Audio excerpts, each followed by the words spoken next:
the recording now. It's Hi all, welcome to today's webinar. Thank you for choosing to spend your time with the knowledge we share. I am Beno, moderator of the 1PD Ops Club community. And if you are not aware of it, I'll drop a link down in the description so you can check it out. And with me today are three 1PD Ops specialists, Hari, Gautam, and Sarika. Today, we'll explore the common mistakes e-commerce marketers make in performance marketing and actionable ways to avoid them. To give you a rough picture of how this webinar is structured, we'll be discussing the problems, the solutions, and we'll also be talking about some things from your point of view, which is we'll be giving a hint of what performance marketers actually think, and from something to support your point of view as well. Okay, so let's jump right onto it. So, hi Hari. So, what is the first problem you have identified with your interaction so far with the brands in 2024? Great. Thanks for the intro, Beno. I think that was a crisp one. Probably people might have not think about first-party data ops experts, and this is where they'll get a clarity like what is first-party data ops. I just want to add saying that we are all world's first 1PD Ops expert. Sarika always say that first-party Yeah. data ops expert. Yeah. Anyways, I've been listening to, I can say, probably hundreds of performance marketers in last 2024. And one thing repeatedly comes into the problem list is like tracking inaccuracy. Right. So if I speak about, there are multiple things that we can speak.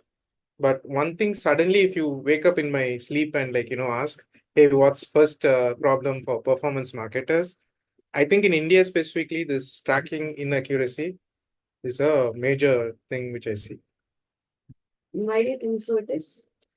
Like, what is a common pattern that you see when they say there is tracking? Right. Actually, yeah, that's a good question to compile things together. Yeah. What I see in India specifically, many brands use one-click checkout. Okay. And address the elephant in the room. First elephant. Sorry to interrupt, Hari. I don't understand how do you think one-click checkout is a hurdle, because I as a marketer, and I've seen marketers speak out there, one-click checkout is like a magic that happened to us, where we can simplify the user's journey, just one click and they can check out their product. I think that's actually a good thing. How do you think that's not amazing? But yeah, Hari, like I totally agree with Hari. I think this happened 2022, 23 onwards. This one-click boom happened. Like you ease every checkout journey. You make it a faster checkout, Exactly. one-click checkout, a lot of things. That's all there. And at the end, what they promise is you get your Revenue. 10%, 20% revenue influence. But I'm not going there. That's not the problem that we're talking about. yeah, that's the thing. Having said that, what happens when to add with Hari's problem is, Gautam, I don't know if you noticed, when you actually compare the overall purchases that you received on Shopify with your Facebook Ads Manager or the total number of events, right? So Shopify would say you got 100 orders today. On Jan 15th or Jan 16th, you got 100. When you're going to compare it with on Facebook, it is not going to be 100. It's definitely not going to be 100. It is always 10-15% low.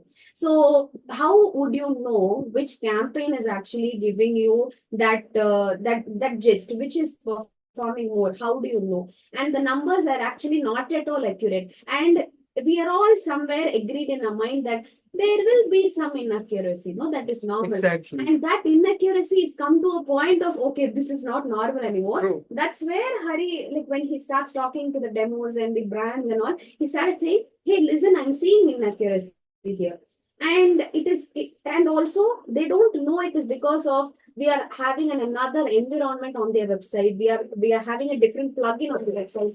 And that is the reason they're not aware in the first instance. And then we started unraveling this over time. And then when first thing is, okay, what are you using? Oh, Shopify. And what else are you using? Hey, I use GoQuick. Hey, I use Shopflow, etc., etc. So the one thing is, the browser side is a tracking happening. I'm just going to go a little technical here now. Yes, yeah. So you're going to have a different domain on your website, and it's a pop-up, and there everything is very technical, right?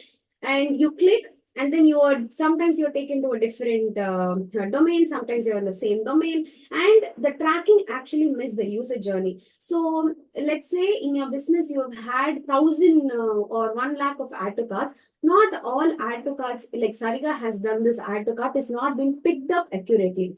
Let's say you are running a DPA campaign, DPA campaign, and DPA campaign predominantly runs on view content, ATC, initial checkout. So how are you sending the right signals to Facebook? Okay, this person has done ATC, this person has done view content. So there is a huge data loss, which is happening in the point, the starting point itself. The data itself is getting leakage. Now that second thing is the number inaccuracy that you see in your ad account. Number 3 is how are you attributing all this to revenue now? There is a data loss in the first instance. So again, right? So we cannot afford to say, okay, inaccuracy is okay. Okay, when you want something, you have to compromise on something. We are past that 2024, and we can't still say same things. I think But I need one click checkout. That's my. But I can have an analogy here, right? If I can make this understandable better, you think on a glossy side of getting, oh, I'm seeing so much of conversions and so much of revenue, but you miss out on your KPIs. Because end of the day, as a performance marketer, you go and speak to your boss saying, hey, this is my ROAS, this much of conversions I got. Correct. And there is a total mismatch of what is stored in your order management system, or let it be Shopify or anything. And that's been reported in your ads reporting. Let it be Meta. Even at the end of the day, performance marketers takes a report. They say like brand owners just want to say, hey, I gave 50 likes. Translate that now. That's what, like, they don't say everything in the Facebook, right? Exactly. They come out, they look, they have GF or any analytics. You did everything for the user to have a smooth journey, but you burnt your pocket. So tracking, of course, is an issue. The burning issue, I 100% agree with Hari. And one of the reasons, I think most of them are coming to a sense now, okay, after this, I'm seeing a small dip. That is because of technical reasons again. Nothing against any of these tools, but it's a technical setup, right? Like we are seeing 2-3 different systems interacting. There's a Shopify, there's a GoQuick, there's a Facebook, there's a GFO.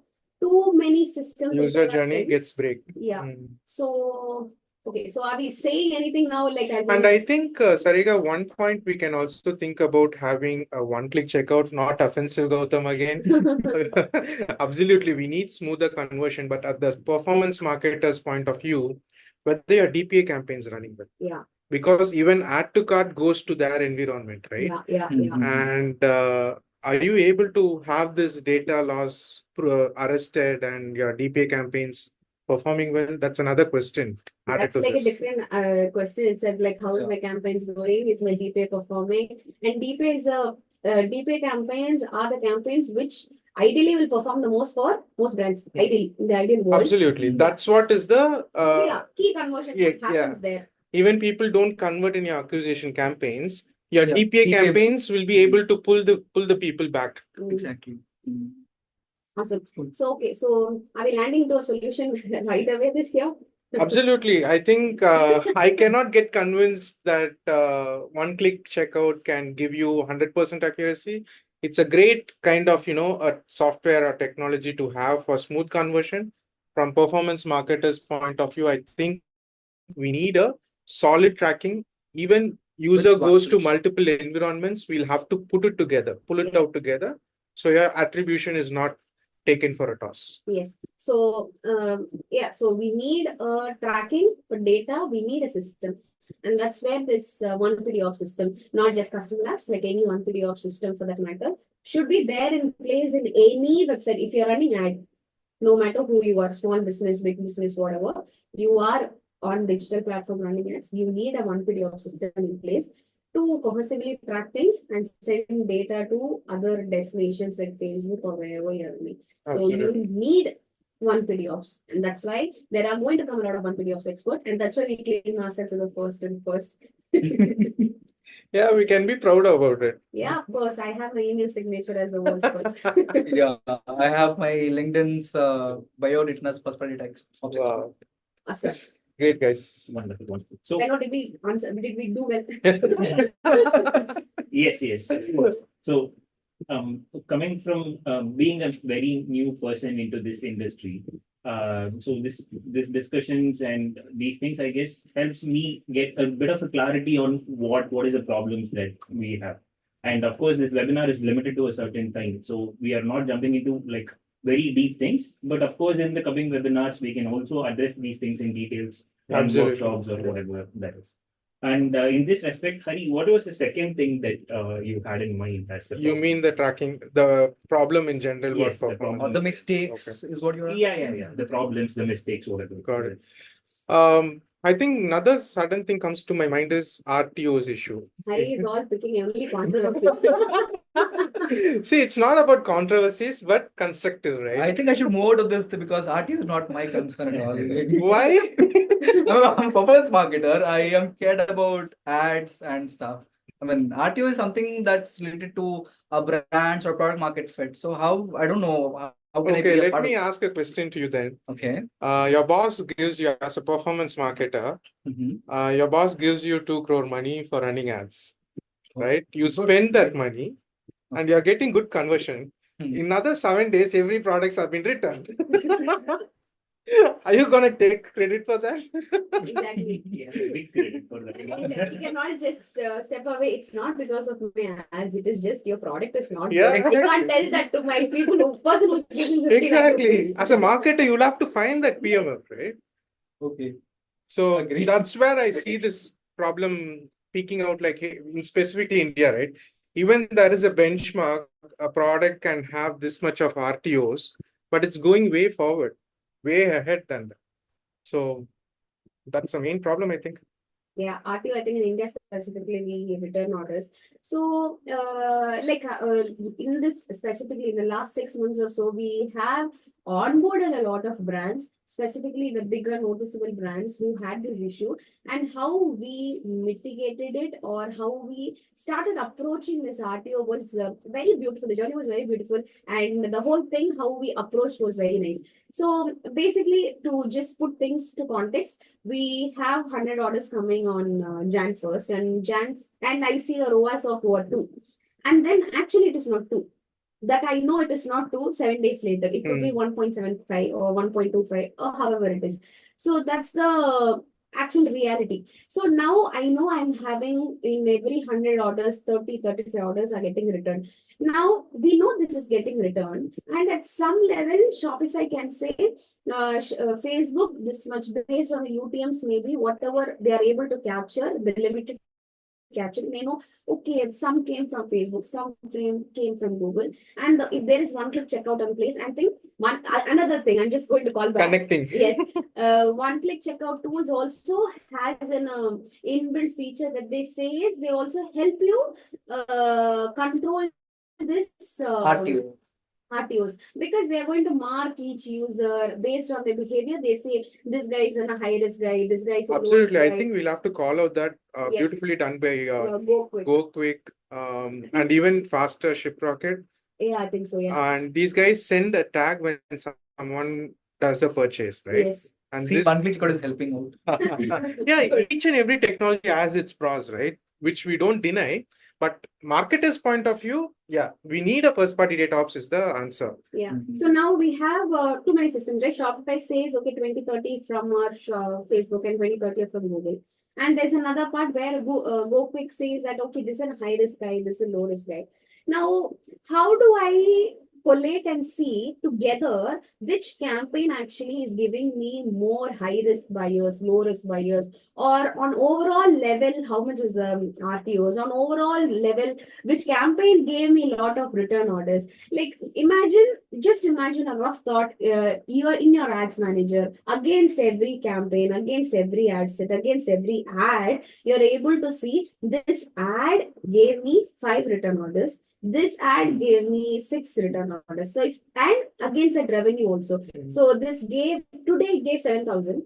7 days actually it gives 6,500. Imagine if you're going to see all those numbers in the ads manager. It actually, Gautam, makes your job a lot more easier. Yeah, I think it's better because I'll get to know if I'm getting something, how much is the net profit or the net revenue that a business is Yeah, getting. so you track actually the proper profits. Like more than the profits, you actually measure the actual performance there. Exactly. Actual performance is that like who is the how much we also say good purchase and bad purchase based on different business or different terminologies, right? So people who make the prepaid orders, we say it's a good guy. So Yeah. we tag him a good Yeah. purchase. Okay. People who do a COD, we mark them bad purchase. So we have good guy and bad guy. And then our ads managers say, campaign 1 good purchase, will say 5 bad purchase, COD, cancel. That's actually beautiful, Sarika. Like, You continue, I'll just see if I'm able to put the screenshot. please, of it. yeah. If you want to highlight this part, getting a purchase attributed to campaigns is what we see in a normal scenario. Any performance marketer can see that. But can you break down that purchase into your business objectives, right? Okay, I run a campaign today. Up on top of the purchase, how are my purchase bifurcated into? Is my purchase a good purchase, as Sarika mentioned? Right? A good purchase can be a prepaid order. You can, sleeve up yourself or collar up yourself and go to your boss and say, hey, I ran a campaign and 90% I got prepaid orders. There's something amazing, Hari, because with this data, I can think of a lot of strategies, not just this. Absolutely. Like this is Creative going to be level. like amazing. Like what I can run. This data is helping me not just measure, but also come up with more strategies where I can even actually strategize my entire campaigns itself. Yeah, I'm just searching for the screenshot. Also, Sarika, I go with a lot of COD only. I think I'm a bad guy for the brands. Hey, if you return, you are a bad guy. Okay, my screen is visible. Yes. Yes. Yeah. So this is not the exact screenshot that I was looking at. Harry, you also search in the system, but this is something. This is how it's something will look like, right? You have campaigns and you have reporting like this, like which is a new guy, repeat guy, high OV, low OV. Similarly, you will have your good purchase, bad purchase also in the ads manager itself.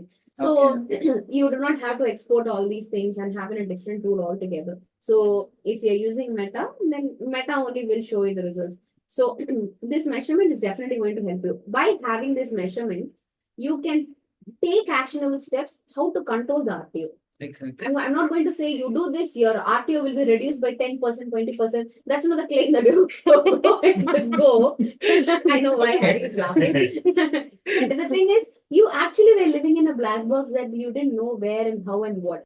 Now I'm giving you a very good transparency. Hey, listen, this campaign is the This is Meta's report dashboard, right, Sarika? yeah, I have So, this blurred things, but this is Meta. If I look at the first row, it is 73 plus 14 total purchases. In that, I got 11 of high OV purchases and 39 of low OV and 32 of mid OV. Is it right? Yeah. So overall purchases is bifurcated into 2 things now. One is new and repeat purchase. Like whenever this guy is new to the brand, new repeat. And then the total purchase bifurcated into AOVs also, like high OV, mid OV, low OV. And this is where you can add columns based on your Yes. business objective that you want to track. Okay. It can be RTOs, it can be like prepaids. Yeah. Like, I'm sorry, guys. Bad luck. I had a screenshot. I really don't know where that is now. We'll save it for the next webinar. If Probably if people are really interested, they can reach out to us. Yes, and we can share it. Of Yeah. course. Or Benno coming can up, put in the community. Yeah, You can definitely of go course, and check it of there. course. luck for the one videos community. Again, Yeah, words yeah. first. So again, summing up Hari's thing, RTO, we are going to give the utmost 1PD or first party data is going to give an utmost transparency on measuring which is performing, which is not performing, which is rotten, which is not rotten, exact revenue tracking. And that too on the Meta ads reporting itself. Exactly. You don't have to go to a different environment. Yeah. Not all the brands can afford to end up purchasing another analytics tool. It's not needed actually. Yeah, and another analytics tool and do Triple things. whale. Full disclaimer. So yeah, so this will help you give more clarity on what strategy to approach. To now, Gautam can say is really the product problem or what is the problem. I'm sorry, I need it. Yeah. Or the knowledge thing. Yeah, it could be anything. Now you understand. Okay, should I tell my boss to change the products or what to do? Yeah. I think RTO second elephant address. Yes. You're going to. This, What what's is the the third conundrum? elephant thing? Okay, straight away we'll go to the third problem. Yeah. I think the generic one comes is I cannot scale my campaign. Yeah. Performance marketer. Explain more. Yeah, so they come. That's It's a what, common right? problem. It's a very common problem. I Yeah. was searching for that word. Actually, everyone comes to the call. They speak about, hey, I'm good with the getting ROAS 2.5, and if I'm trying to put extra 100 rupees, my ROAS is getting down. Right? And I go back saying, hey, that's the data that you get from your Shopify. Not Shopify, but Shopify, WooCommerce, BigCommerce, all this. Wait a second there. Why are you both laughing? What's so funny in these platforms? Because Three of us are. So. okay, I didn't notice that, but I saw Hari and Sarika. But actually, these platforms are very good in sending data. They have native integration where I just toggle on most probably and some codes, and all the data is going to Meta. And I see a very good EMQ score in my Meta ads manager, events manager. So I don't think this is funny. And I agree with Hari on one point that scaling is not possible, because I have heard people telling that they put money, they're not getting. But platforms, I think they are doing that good job in sending the data to ad platforms. Sorry. Obviously, Gautam did his job. So yeah, again, right? Hari, do you want to talk about the first party data signals Absolutely. and automation algorithms, so that I'll go from there? Yeah, probably I can share my Share the screen. screen and quickly show you something. And Sarika, before Hari shows his screen, can you tell in one line why you are laughing for the Dude, platform? Shopify, WooCommerce, Magento, whatever. They're all amazing guys. They're all website builders. They help brands build websites and everything. That's a And primary. help send data. That's the primary why Shopify was invented, is to build the website and not to send data to Facebook. It was just an added thing that they did. So if you said 3 years, 4 years back, I just need Cappy, I just want to send data, it is okay. But that's not where we are still in, and that's not Facebook or Google is asking us to go for. So Facebook and Google, everybody says adopt a 1P data platform, have advanced CAPI setup and everything. But where in Shopify, it's a basic CAPI, right? Your basic default e-commerce events tracking is done. But let's say Hari, like one of the customers, or any brands, they don't sell just one category. They have 10 categories, 20 categories. And then how do you scale?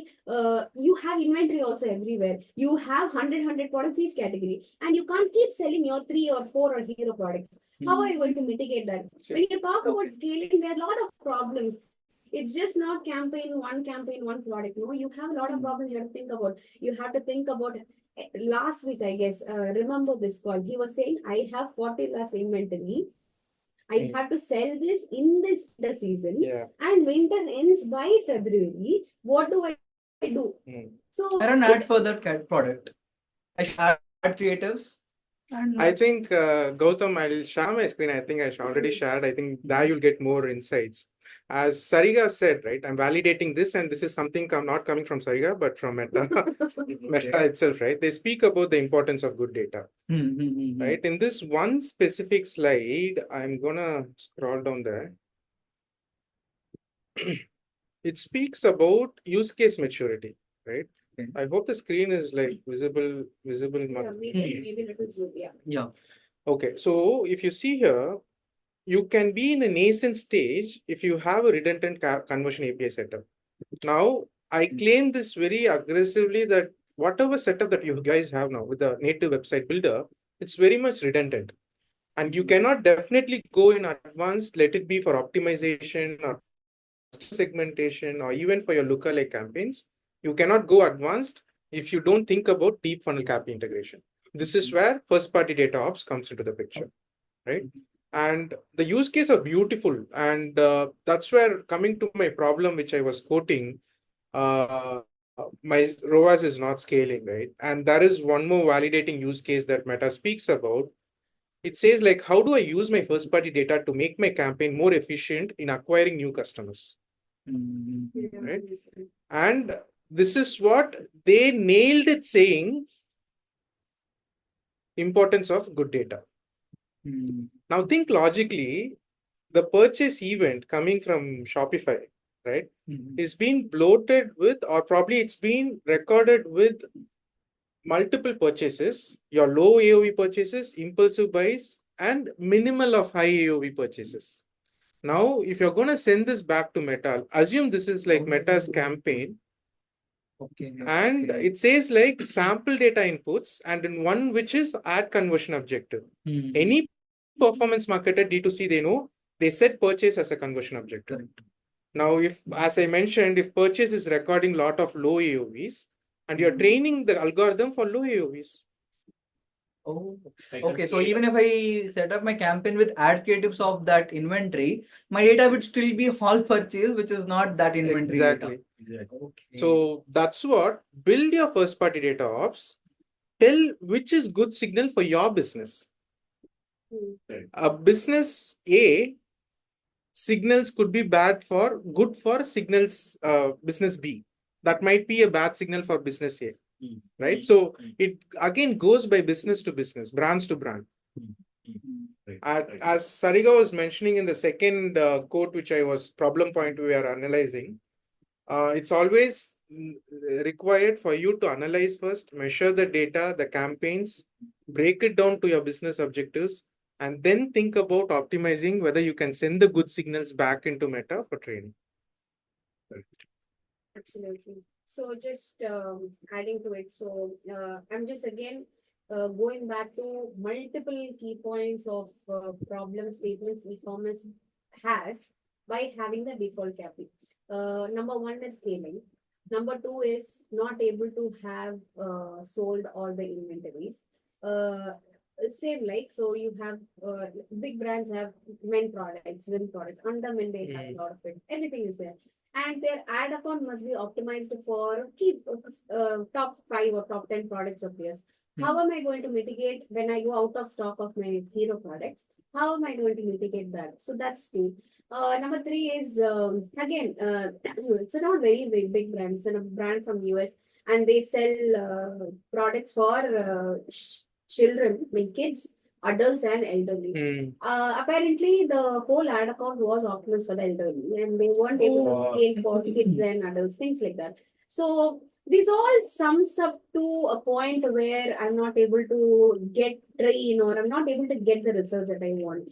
So, so that's when the point comes, like the algorithm training. So before earlier, when I say that I want to sell for kids, I do a detailed targeting, say kids like these, kids like that. I do a detailed targeting interest based.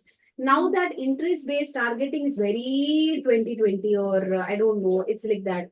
Now that we have these ASC campaigns, now that we have these PMAX campaigns, and this automation and AI, everything is AI driven. Now for AI, I cannot do a detailed targeting. I had to give a proper prompts, like the GPT language, you have to give a proper prompts. That prompts is what Hari was showing about the sample input. So those are the prompts that we have to give to the algorithm. So this algorithm is like what I was trained by our team was in simple language, right? It's a huge Excel sheet, and it has multiple columns which defines every ICP, and you have to train this to the algorithm. Okay, this kind of people has this behavior. So this is how we train, right? So when let's say you want to have more of high OV guys, and what do? You train the algorithm for high OV, and you introduce a shoe brand. I have a screenshot for that. That's why I introduced shoe. So this guy introduced a shoe brand, and he wants to measure first. And when you see this, yeah, we can see. I think it makes sense, Argaman. Until now, I was thinking if I'm showing a shoe ad creative for shoe, like you said, I'll sell shoe.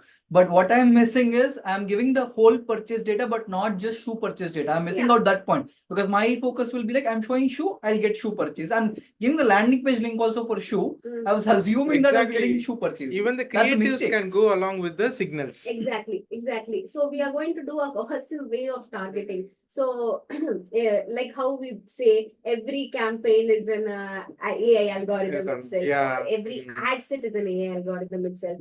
So if you say this, we have built a different funnel itself for shoe product view, shoe added to cart, shoe checkout, shoe purchase. So you do most customization, A for measurement, B for optimization. I think one performance marketer, I remember the statement he said, hey, I'm running ASC campaigns and it's like a complete AI.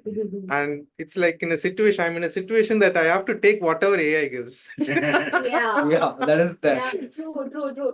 Yeah, No right. So then control, lack it's of like control. there's no control. No control, yeah, absolutely. I think, yeah, first party data ops is the way control, and to the problem point, nailing down back. Scaling is a generic word, but goes by business to business. Mm. And first party data can be an answer for you to infer how you can scale the business, which is the success factor. Yes. And even in the recent Facebook summit, I think 2023 summit, 24 summit, I don't remember, I think 2 quarters back, Mark Zuckerberg's presentation, he very beautifully said that you give me the business goal, like whatever your business goal is. Let's say your goal is for profitability, your goal is to growth, your goal is to scale. You tell me the goal, I will make sure the platform delivers for your business goal.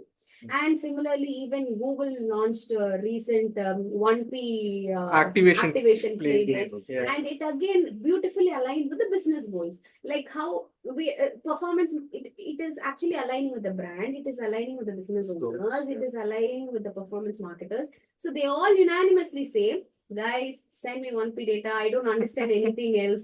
That's one. Number two, tell me your goal. What you're trying to achieve. Are you trying to scale? Are you trying to scale in shoe? Are you trying to scale in shirt?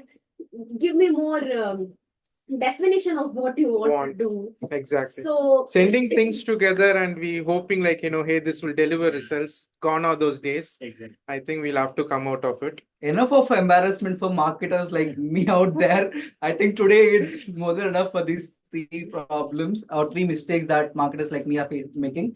Sarika, can you please just sum up the 3 problems or 3 mistakes that marketers like me are facing? Though it is an embarrassment, it's an eye opener actually. So no, summarize I it. think marketers itself addresses now these problems. Hey, I have API issue. Hey, I have scaling issue. Hey, I have tracking issue. I think They are analyzing, like they are Yeah. coming to the point, hey, Yes. there is something wrong Wrong. happening. Yeah.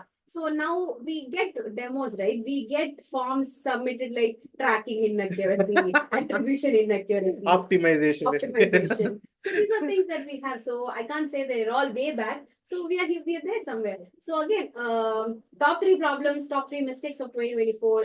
I think we'll have to call this out. Last year, marketers adopted 1PD ops. The number of marketers adopted. yeah, we didn't have to sell. Hey guys, you want to do first party data? Seriously, like they came back, they did a consultation, they understood where they went wrong. It was logically right for whatever Meta and Google is recommending. Yes. And I think we onboarded approximately like 80 plus. Yeah, in brands overall, Yeah. brands overall, yes, we must have had. So yeah, Yeah, I think top 3% comes there.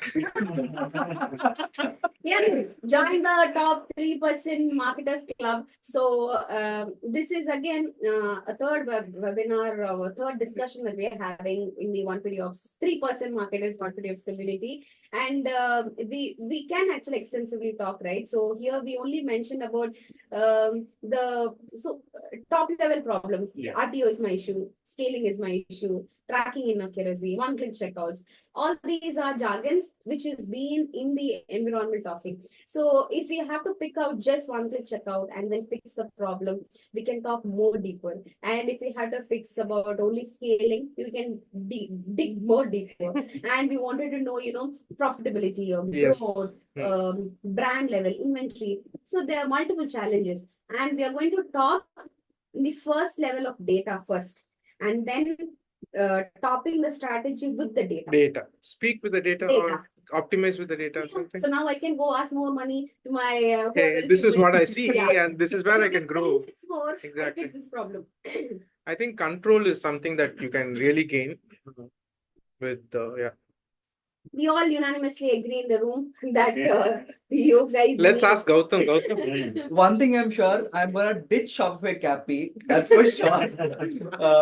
And Yeah. Be very specific. Only Cappy. Cappy, Yeah. not the Shopify. That's a Because keyword. I love Shopify, I love WooCommerce, but I we love to. Yeah. Thank Only the thank you. Cappy is being little redundant.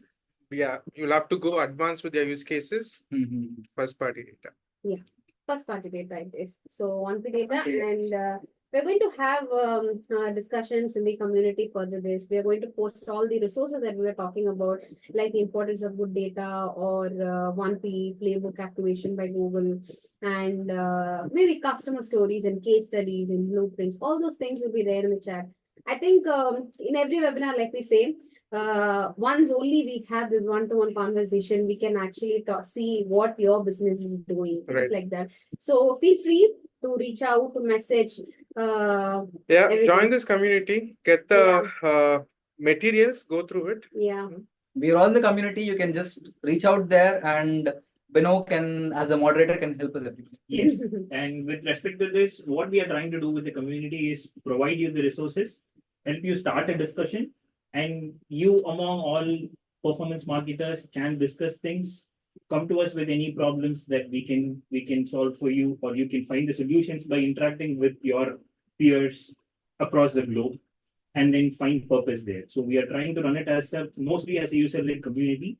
And the only thing that we are trying to do is give you with the valuable resources that we find, with the trends that we come across, so that you benefit out of it. And we are also planning to run webinars every week. And if you would like to subscribe to it, just join the community, stay tuned there. And I'll keep posting the webinars. I'll make these people come together and then organize this one. I'll torture these people. Thank you, Look at Beno. the big laugh. Wonderful. Soul with souls. I mean, too many stories like Yeah. this. All right. Thank you. Thank you. Bye-bye. so much. Take care. Bye-bye.